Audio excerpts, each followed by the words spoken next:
Pasensya na po kayo. Happy... You bring people to the hospital. Don't they may have... Pasensya na po kayo. Happy Sunday. I hope you're enjoying your time with your family today. At meron kaming update, no? At antabayanan po ninyo ito tungkol sa COVID situation natin at mga additional policy at mga panawagan din, no? Mga kababayan. Sapagkat kanina po ako po ay nagpatawag at nakisuyo ako sa aking mga key department heads at kay General Francisco. Alam ko pong linggo ngayon at pero sabi ko nga sa kanila, call of duty. We really have to, address the situation. Parang no let up, no? Sana po ay nasa mabuti kayong kalalagayan at malusog na pangangatawan, mga kababayan kong taga-lungsod. At talagang may patuloy pa rin nakaambang panganib para sa ating lahat, no? Kaya sa inyo, mga kababayan, if I'm not asking too much, I know it's Sunday, I should not be disturbing you, but I think may kapupulutan naman po kayong impormasyon na mahalaga na please, if you think that it's valuable, please do share. Nakikisuyo ko para marami tayong ma-reach na mga tao at mapaliwanagan din. At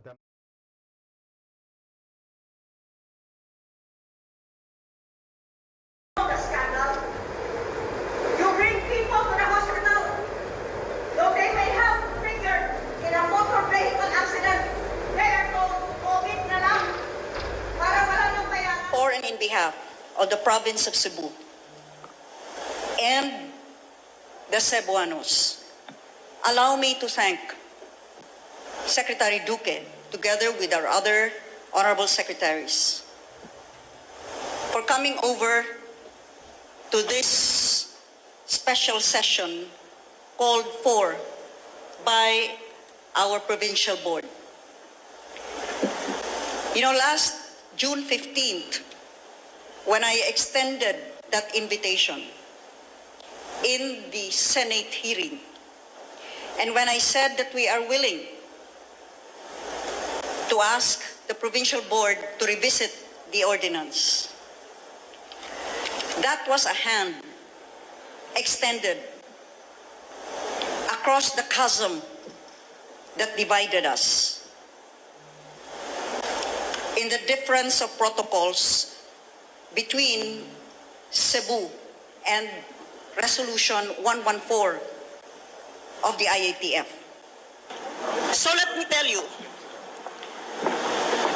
after I had studied and restudied, after I had listened as much as I could, I came upon the conclusion that economic lockdowns were not the answer. As I went around the province, let me tell you, while others chose to hide, I chose to risk myself and go around all of our towns and cities to see for myself what was really happening on the ground. And I saw the suffering. Businesses closed, jobs were lost, livelihoods were lost. People were hungry. And I told our mayors, do we have enough funds? Are we now going to spend all of our resources to buy rice and canned goods to keep people begging us for food because they no longer could not purchase a kilo of rice? We don't have enough resources. I made that bold decision a year ago when we reopened tourism. We went around. We started when the province of Cebu was finally granted MGCQ status where tourism would be allowed. And so we started going around. Since July of last year. For Cebu City, probably MGCQ status has been on 10 months because they went back to MECQ. But the province of Cebu was never put on MECQ. Even when cases were rising in the city of Cebu, we were able to manage COVID-19.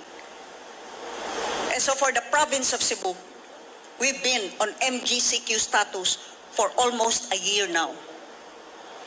That, in spite of having opened the economy again, going to our towns, to our cities in the province, will show you an economy that is slowly starting to recover.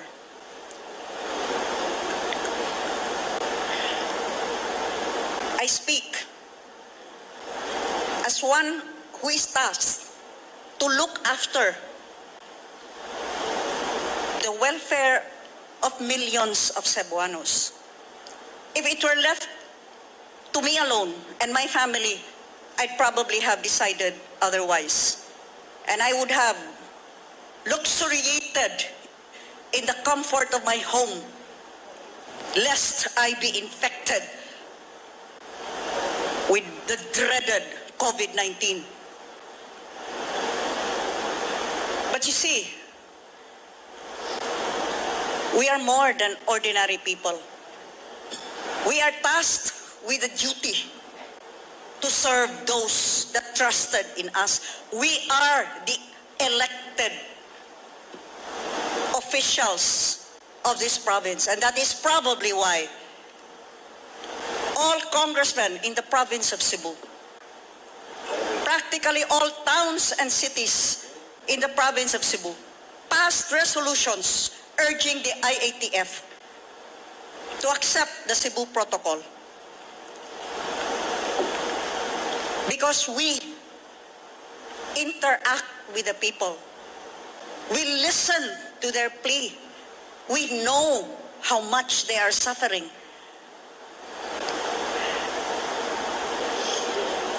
And we cannot turn a blind eye to just consider them as data and statistics. I deeply respect the models and analysis of Dr. Silvania. Being the technical advisors with such impressive resumes, I know that you take it upon yourselves with a deep sense of responsibility that the safety of Filipinos must be guaranteed and should be paramount. There was an attempt to ask the HRAC whether they are in fact following all protocols, and the expected answer came. However, reality is, from the meetings that I had conducted with the HRAC, and as admitted, they cannot always monitor these OFWs and ROFs because they lack hotel staff. I asked, do you change linens or towels within the 10-day isolation period? The answer was, well, for budget hotels, no.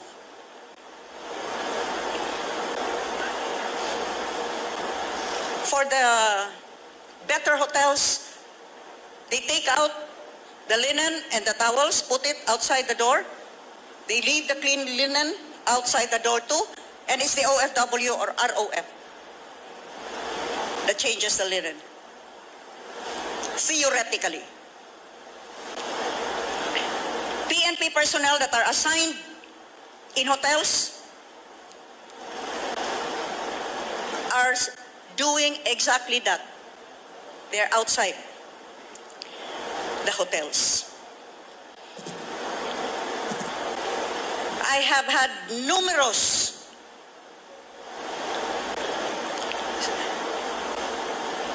statements from those that actually had to undergo this hotel isolation time, where OFWs would congregate in the rooms of other OFWs. I asked the same question. Those that were present in the meeting will confirm this. How do your staff control congregation of OFWs and ROFs? And the answer was, we can only speak through the loudspeaker because we cannot approach them. We can only monitor them on CCTV cameras. Policy is great, but that must be translated into actual reality. So my question is, if there were indeed, with all due respect to Secretary Galvez, all of these numerous regulations that we should be imposing upon hotels that are not, I'm sorry to say, that are not actually religiously, rigidly followed, can we not impose the same regulations in our barangays, with our BHERTs, where we have PNP personnel distributed throughout all of our towns and cities? What makes a hotel room far safer and more hygienic than the strict protocols that I had defined? Executive Order number 5, February 3, 2020, as regards home quarantine. I was the first to define what home quarantine should be all about. The figures will show us, as has been presented. My Executive Order number 17, please flash that on the screen. The IATF came up with Resolution 95, which mandated the swab upon arrival and swab on the 5th day. Resolution number 96, which mandated taking out the swab upon arrival and swabbing on the 5th day. Resolution number 98, which now pegged it on the 6th day. And on those months, our cases steadily rose. When my Executive Order number 17, the graph please. When Executive Order number 17 was implemented on March 31st, that was when our cases started to decrease. Why? It's logic. It's simple. It doesn't even need some model or scientific analysis. When OFWs reach the hotel, they interact with hotel staff. They interact with chambermaids and all others who go home to their families. And these have not yet been tested.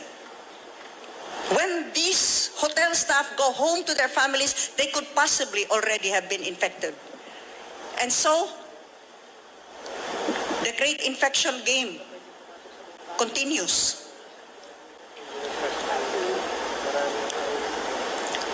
From January until March 21 to 30, we peaked at 1,290. Take note, it was during this time when we took away the swab upon arrival protocol. From then on, it has been a steady decline when, by March 31st, we re-implemented the swab upon arrival. And so with all due respect again to the claim of Secretary Galvez that OFWs and ROFs are now making this a jump-off point and that they would rather prefer to come to Cebu because it's just a swab upon arrival, and then when found negative, they are released on the 3rd day. May I just, as a suggestion to ease this impasse, for after all, the provincial board ordinance applies to Cebuanos.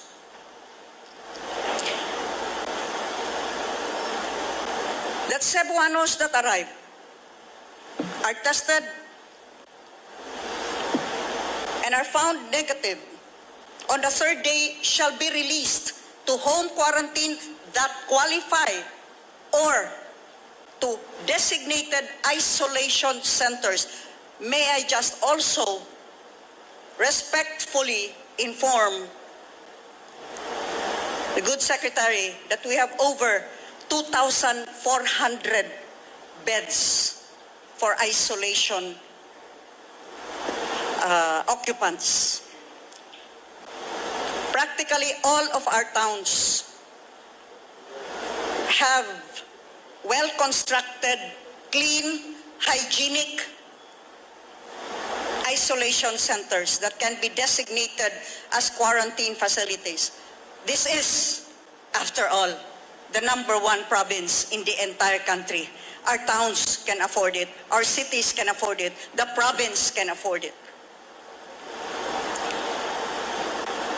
But this shall apply for Cebuanos.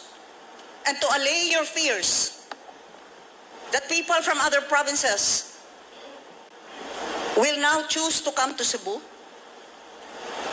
then we can continue with a 10-day quarantine in a designated hotel for non-Cebuanos.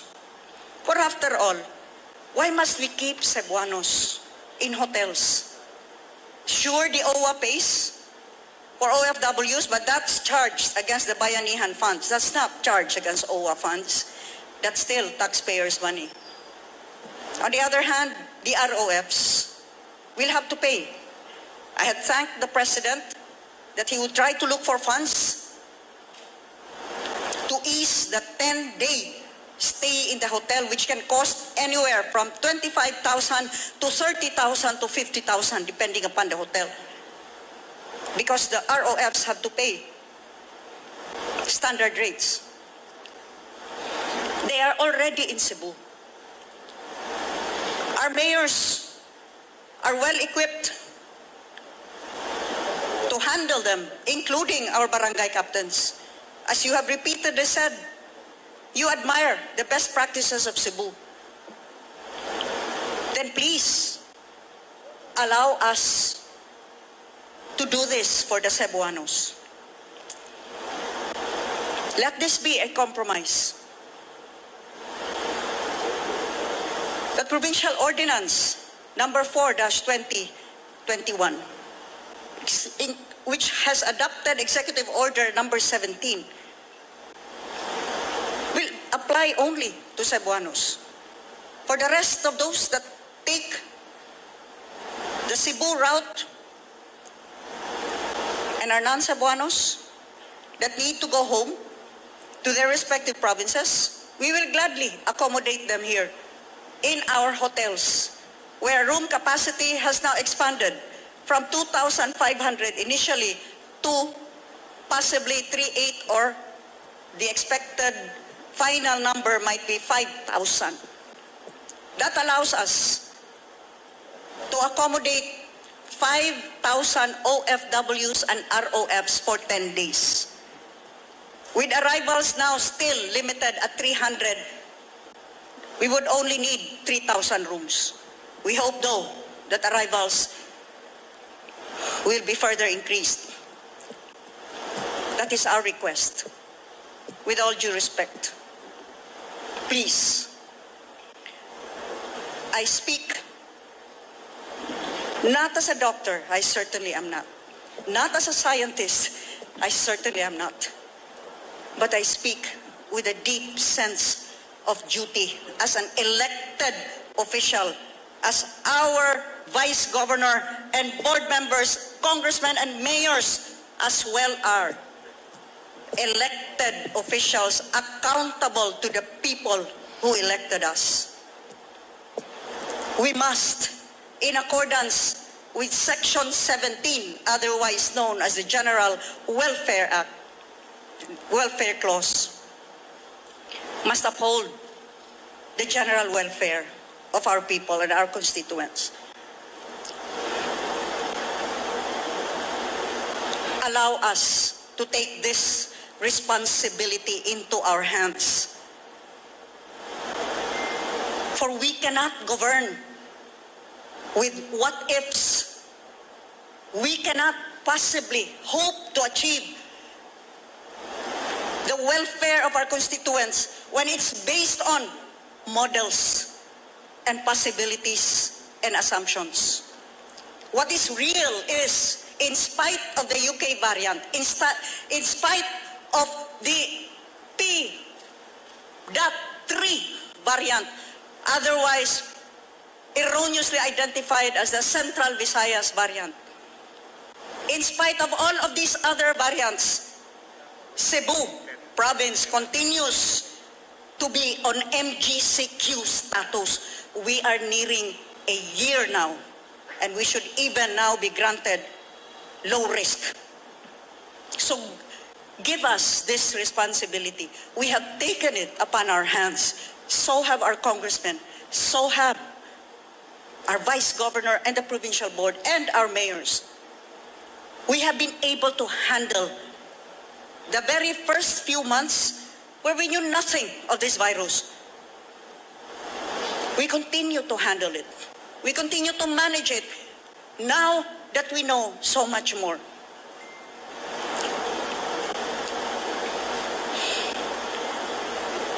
Honorable Secretaries and our esteemed technical advisors, I am now on my 4th term as Governor of Cebu. In 2004, the Cebuanos did what had never been done before in its 400-year history, and that was to elect its first woman governor ever in this, the oldest province in the entire country. And on that first day, July 1st of 2004, the first thing that I did was to climb to the top of the Capitol. Why? Because I wanted to see on eye level words that were etched on the facade of the dome. These were words that I always looked up to.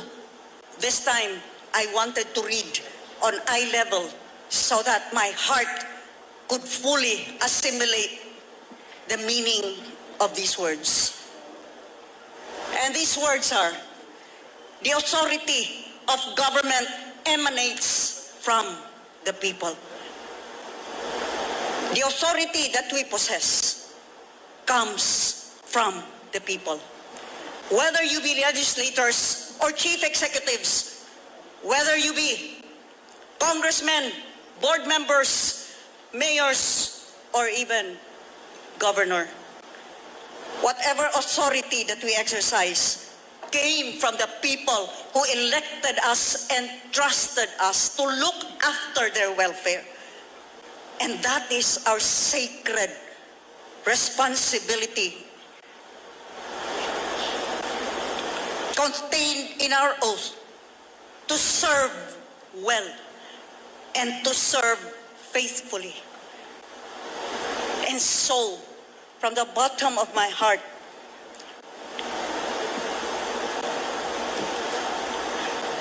I speak and beseech the IATF. I speak to our humanity. Allow us to be responsible for the people who gave us this authority.